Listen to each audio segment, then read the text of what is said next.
la question c'était, est-ce qu'on va s'orienter vers la collégialité? Et alors les modérateurs, au cours de la deuxième session, essayent de tester un tout petit peu l'Assemblée là-dessus, et ils vont faire voter l'Assemblée comme un vote, je dirais, un peu significatif des tendances, parce qu'à l'intérieur du concile, c'était très difficile lorsqu'on entendait les uns et les autres parler, est-ce qu'ils parlaient en leur nom, est-ce qu'ils parlaient au nom d'autres, etc. Donc c'était très difficile de distinguer les tendances. Donc les modérateurs, ceux qui gèrent l'Assemblée, eh bien, vont proposer un vote de sensibilité générale. Alors que la majorité approuve. Mais il y avait une minorité qui était extrêmement agissante et qui là a senti la manœuvre et qui va contester ce vote général, ce vote indicatif, si vous voulez, qui n'était pas un vote sur les textes proprement dit.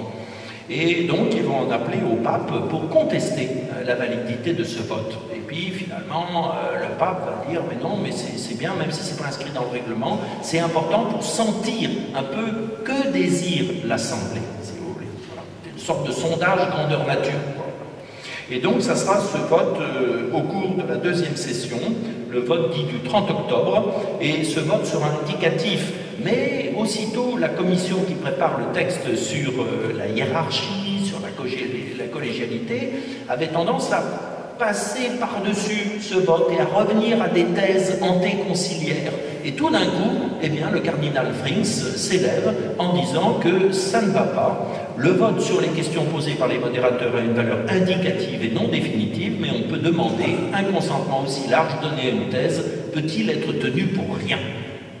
La commission peut-elle n'en pas tenir compte, comme si son rôle n'était pas d'écouter l'expression de la volonté des pairs afin de l'appliquer le mieux possible. Voilà. Donc le cardinal Frings somme la commission chargée du texte sur les évêques, sur la collégialité, en fait ça sera dans le document sur l'Église, et bien de tenir compte et d'orienter le texte selon le désir des évêques et non pas, même si c'est un désir qui est à titre indicatif. Et le cardinal Frings enchaîne sur la curie. Il faut souligner clairement que la nécessité de réformer la procédure vaut pour toutes les congrégations romaines, sous-entendu la curie, y compris le Saint-Office. Or, le Saint-Office était régnant là-dedans. C'était dirigé par le cardinal Ottaviani, qui était un grand personnage de l'Église, très traditionnel.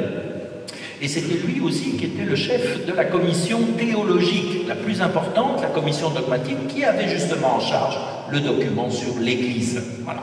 Et entre Frings et Ottaviani, le courant passe très bien. Voilà.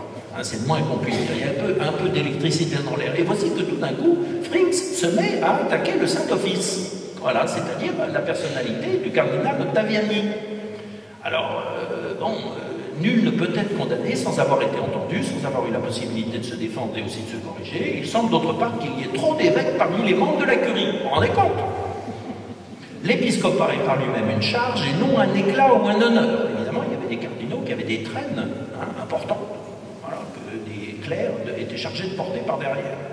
Beaucoup de travaux de la curie pourraient être confiés à des laïcs et le nombre des évêques et des prêtres employés dans les divers dicastères pourrait être réduit. Voilà, il y a 50 ans de ça. Oui. Alors le cardinal Frings, tout d'un coup il prend un coup de sang. Peu après, le cardinal Frings, le cardinal Ottaviani prend la parole, très ému, des sanglots dans la voix. Il dit en substance: je proteste contre les paroles prononcées contre la suprême congrégation du Saint-Office, dont le président est le souverain pontife. Voilà. Donc ça veut dire, si vous m'attaquez, vous attaquez là-haut aussi. Voilà. Alors ça, c'est le compte-rendu de l'abbé Laurentin dans le Figaro du 9 novembre, c'est-à-dire le jour d'après cette fameuse altercation entre Frings et Ottaviani. Et après, évidemment, là aussi, dans l'histoire, on s'est interrogé, mais qui avait vraiment écrit le discours du cardinal Frings?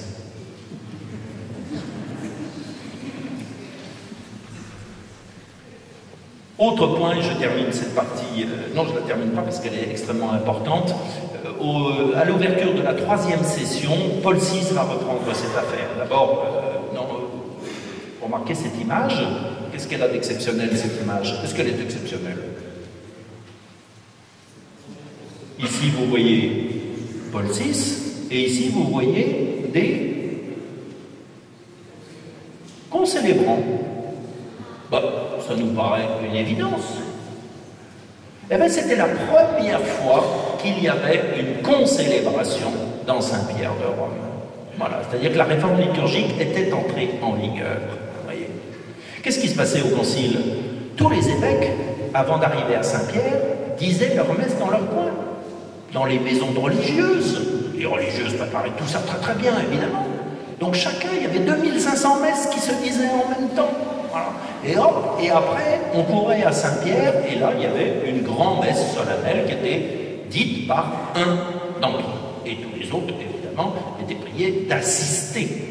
Mais la réforme liturgique était passée par là, et à la 3e session, Paul VI inaugure eh bien, la concélébration.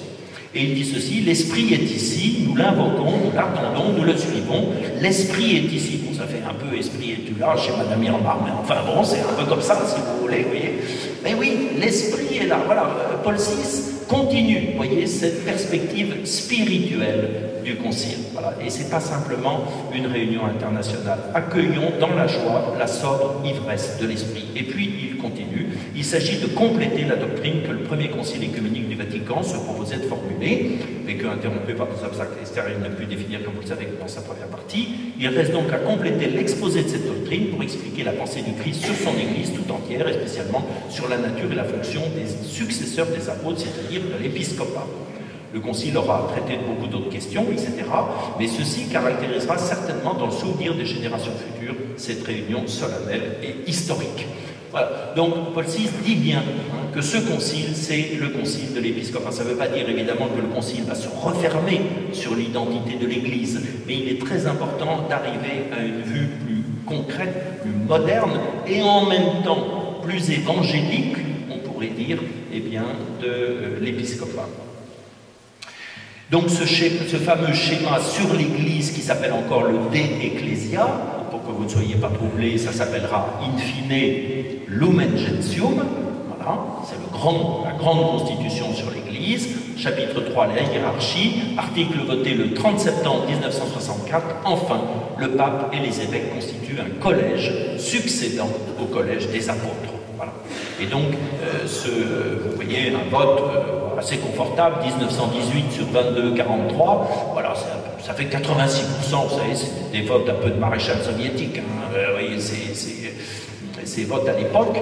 Donc, mais enfin, c'est passé, voilà, c'est acté en quelque sorte dans le concile. Et l'abbé Ratzinger, dans la conférence qui suit le lendemain, il fait une grande conférence sur la 3e session, 1er octobre 64, il dit: en ce jour du 30 septembre, où le chapitre sur la collégialité épiscopale a obtenu en congrégation générale, dès le premier tour, et presque contre tout espoir, la majorité des 2/3 des voix, le présent concile a certainement atteint son sommet. On peut désormais tenir pour à peu près certain qu'il a heureusement complété le concile de Vatican I qu'il avait depuis le début en ligne. Voilà. Et donc de ceci va découler beaucoup de choses.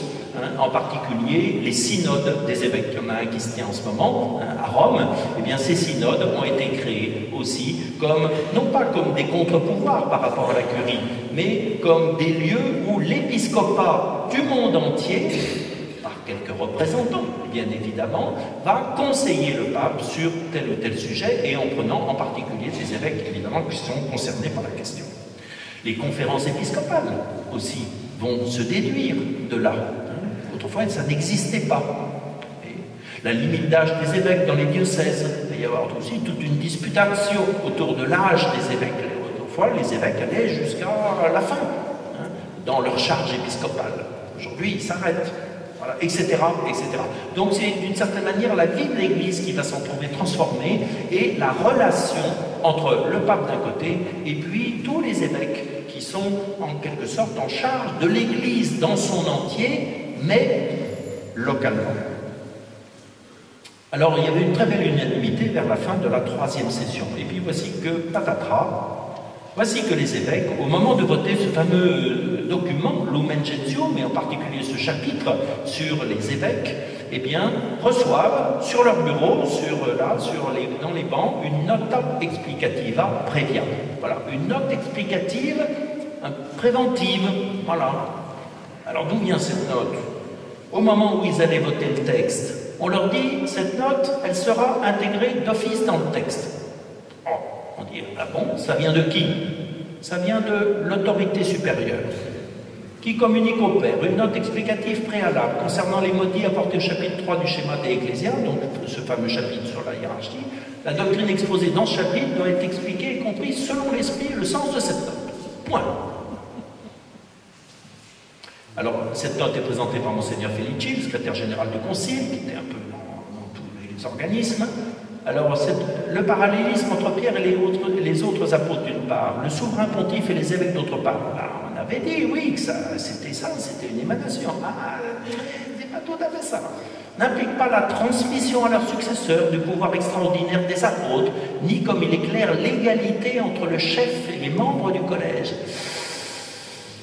mais seulement la proportionnalité entre le premier rapport entre Pierre et les apôtres et le second entre le pape et les évêques. Alors, il faut quand même être sorti des hautes écoles théologiques, pour comprendre des choses comme ça. Le collège s'entend, le collège des apôtres, le collège des évêques, s'entend nécessairement et toujours avec son chef, lequel, dans le collège, garde intégralement sa charge de vicaire du Christ et de pasteur de l'Église universelle. En d'autres termes, la distinction n'est pas entre le pontife romain et les évêques pris collectivement, mais entre le pontife romain seul et le pontife romain avec les évêques. Voilà. Et les évêques sont priés d'accepter ce texte et de le voter. Voilà. Alors évidemment, ça va jeter un certain froid dans l'Assemblée au moment où on termine la troisième session et au moment où on doit voter précisément ce grand document, Lumen Gentium.